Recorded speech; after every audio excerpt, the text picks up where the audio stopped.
Friends, acclimatise ಅಂತಂದ್ರೆ ಹೊಸ ವಾತಾವರಣಕ್ಕೆ ಹೊಂದ್ಕೊಳ್ಳೋದು, ಅಡ್ಜಸ್ಟ್ ಆಗೋದು, ಅಡಾಪ್ಟ್ ಆಗೋದು. ಫಾರ್ ಎಕ್ಸಾಂಪಲ್, ನೀವು ಹೈಯರ್ ಎಜುಕೇಶನ್ಗಾಗಿ ಅಮೆರಿಕಕ್ಕೆ ಹೋದ್ರಿ ಅಂತ ಇಟ್ಕೊಳ್ಳಿ. ಸೊ ಅಲ್ಲಿ ಹೊಸ ವಾತಾವರಣ, ಆ ಹೊಸ ವಾತಾವರಣಕ್ಕೆ ನೀವೀಗ ಏನ್ ಮಾಡಬೇಕು? ಅಡಾಪ್ಟ್ ಆಗಬೇಕು, ಅಡ್ಜಸ್ಟ್ ಆಗಬೇಕು. ಈ ರೀತಿ ಅಡಾಪ್ಟ್ ಆಗೋ ಪ್ರಾಸೆಸ್ ಇದೆಯಲ್ಲ ಫ್ರೆಂಡ್ಸ್, ಇದಕ್ಕೆ ಇಂಗ್ಲಿಷ್ ಅಲ್ಲಿ ಅಕ್ಲಮಟೈಸ್ ಅಂತ ಕರಿತೀವಿ. Next one, accompany. ಅಕಂಪನಿ ಅಂದ್ರೆ ಫ್ರೆಂಡ್ಸ್ ಜೊತೆಗೂಡು, ಸಂಗಡ ಇರು.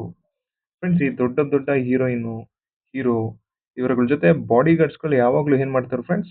ಅಕಂಪನಿ, ಜೊತೆಗೂಡ್ತಾರೆ.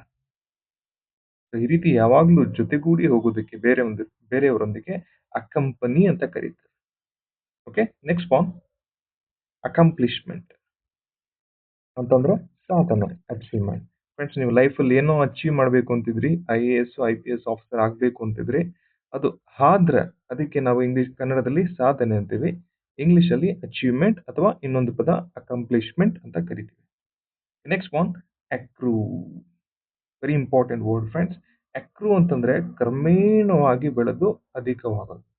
ಫ್ರೆಂಡ್ಸ್, ಶೇರ್ ಮಾರ್ಕೆಟ್ ಅಲ್ಲಿ ನೀವು ಇವತ್ತು ದುಡ್ಡನ್ನ ಹಾಕಿದ್ರೆ ಅದು ಕ್ರಮೇಣವಾಗಿ ಒಂದು 15-20 ವರ್ಷ ಬಿಟ್ಕೊಂಡು ಕ್ರಮೇಣವಾಗಿ ಅದು ಜಾಸ್ತಿ ಆಗುತ್ತೆ. ಈ ರೀತಿ ಸ್ಟೆಪ್ ಬೈ ಸ್ಟೆಪ್ ಗ್ರಾಜುವಲಿ ಜಾಸ್ತಿ ಆಗೋದಿದೆಯಲ್ಲ, ಇದಕ್ಕೆ ಫ್ರೆಂಡ್ಸ್ ಅಕ್ರೂ ಅಂತ ಕರಿತೀವಿ ಇಂಗ್ಲಿಷ್ ಅಲ್ಲಿ. Next one, accuse. Friends, accuse ಅಂತಂದ್ರೆ ಆರೋಪವನ್ನ ಮಾಡೋದು, ಕಂಪ್ಲೇಂಟ್ ಮಾಡೋದು. ಇವನು ತಪ್ಪು ಮಾಡಿದಾನ, ಇವನು ಕೊಲೆ ಮಾಡಿದಾನ, ಇವನು ಕದ್ದಿದ್ದಾನ ಅಂತ ಬೇರೆಯವ್ರ ಮೇಲೆ ಬೆಟ್ ಮಾಡಿ ತೋರಿಸೋದಿದೆಯಲ್ಲ, ಇದಕ್ಕೆ ಅಕ್ಯೂಸ್ ಅಂತ ಹೇಳ್ತೀವಿ.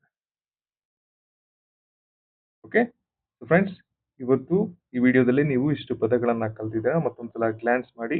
ಫ್ರೆಂಡ್ಸ್, ವಿಡಿಯೋ ಇಷ್ಟ ಆಗಿದ್ರೆ ಪ್ಲೀಸ್ ಲೈಕ್ ಮಾಡಿ, ಶೇರ್ ಮಾಡಿ. ಇನ್ನೂ ಸಬ್ಸ್ಕ್ರೈಬ್ ಆಗಿಲ್ಲ ಅಂತಂದ್ರೆ ಪ್ಲೀಸ್ ಸಬ್ಸ್ಕ್ರೈಬ್ ಬಟನ್ ಅನ್ನು ಒತ್ತಿ ಅಂತ ಹೇಳ್ತಾ ಥ್ಯಾಂಕ್ ಯು ಫ್ರೆಂಡ್ಸ್.